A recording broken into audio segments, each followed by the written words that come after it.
Saya nggak mau terpecah belah ini orang di utara dengan orang yang tidak tahu persoalan tentang Tangerang Utaranya. Saya inginnya kondusif gitu. Ya, cuman harapan saya yuk kita ngobrol bareng, duduk bareng, kita pecahkan masalah dan sampai timbul ada masalah. Yang saya pikirkan bagaimana nasib masyarakat yang ada di Tangerang Utara yang sudah kerja itu bukan 1.000 2.000 puluhan ribu. Ini kan kita harus pikirnya adalah kemanusiaan. Nah, persoalan nanti tentang saya itu gimana, ini nggak ada hubungannya sebenarnya dengan PIK.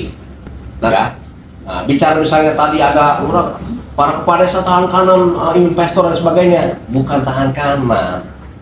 Kepala desa itu adalah sebagai pelayan. Pemerintahan kecil negara ini kan desa. Jadi bukan kepala desa adalah antek-antek si A si B, enggak lah, enggak mungkin. Ya, pelayanan.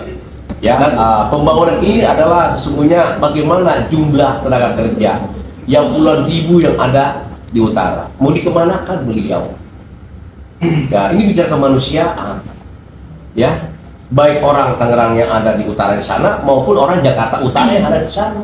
Nah, harapan saya berdoa kepada para senioritas, pengamat-pengamat nasional, yuk kita duduk bareng, kita urung rempuk, cari solusi terbaik. Kita masing-masing punya keadilan soalnya. Kalau memang duduk bareng di meja selesaikan secara musyawarah, saya kan musyawarah. Saya tidak ada dan tidak ada kepentingan PIK 2 mengatur-ngatur, saya tidak ada. Saya menghargai Pak Saidi ini adalah tokoh nasional.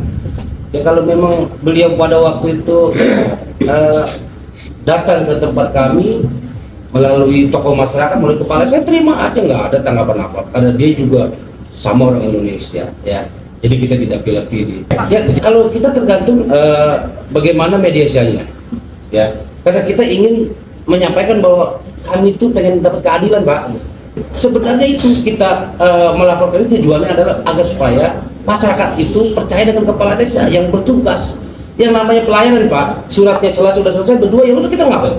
Tantangan kan? Ya, kita kan nggak bisa maksa. Kita sebagai orang utara ikut bertanggung jawab. Ya sebelum orang lain, orang mana-mana kan ya kita dulu dong yang ngerjain, benar begitu.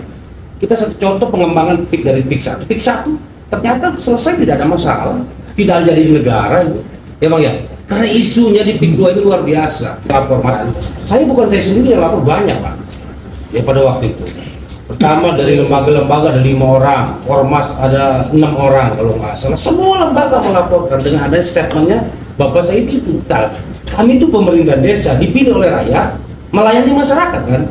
Masa kita pilih apa kaki tangannya PIK 2? Nggak mungkin seperti itu. PIK 2 itu nggak ada urusan dengan pelaporan saya, tidak ada, sama sekali tidak ada.